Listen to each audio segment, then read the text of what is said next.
Hi friends, இன்றைக்கி என்ன lunch செஞ்சேன்னா தக்காளி சாதமும் பீட்ரூட் பொரியல் தான் செஞ்சுட்டேன். காலைல என் பாப்பாவை எழுப்பி விட்டேன்.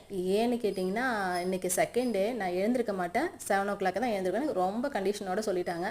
ஏன்னா ஃபஸ்ட் டே மட்டும்தான் 6 o'clock எழுந்திருப்பாங்களாம். ஏன்னா புது ட்ரெஸ்ஸு, புது பேகு, புது லஞ்ச் பேகு எல்லாமே இருக்கிறதுனால ஃபஸ்ட் டே மட்டும் ஜாலியாக போவாங்க. செகண்ட் டேலாம் ஆஸ் யூஷுவல் நான் 7 மணி தான் எழுந்திருப்பேன் கண்டிஷனோட சொல்லிட்டு போயிட்டாங்க. சரி பரவாயில்ல இருக்கட்டும் விட்டுட்டேன் நானும்.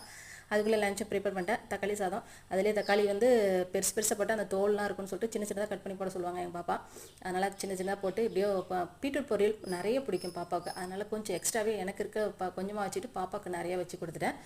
பையன் தான் சாப்பிட மாட்டான். பையனுக்கு பீட்ரூட் பொரியல் பிடிக்கும். ஆனாலும் எல்லா பொரியலையும் கொடுத்துருவேன். இது கொஞ்சமாக சாப்பிடுவான். 2 கரண்டி சாப்பிடாததில் 1 கரண்டி ஆனால் இருந்தாலும் எல்லாத்தையுமே கொடுத்துருவேன். நான் பழக்கப்படுத்தி தான் வச்சுருக்கேன். மதியத்துக்கு அந்த ஸ்நாக்ஸுக்கு சுண்டல் கொடுத்துட்டேன். வெள்ளை சுண்டல் கொடுத்துட்டேன். எல்லாமே பர்ஃபெக்டாக இன்றைக்கி வேலை முடிஞ்சிச்சு. இந்த வீடியோ உங்களுக்கு பிடிச்சிருந்தா லைக் பண்ணிட்டு ஷேர் பண்ணி சப்ஸ்கிரைப் பண்ணுங்கள். தேங்க்யூ.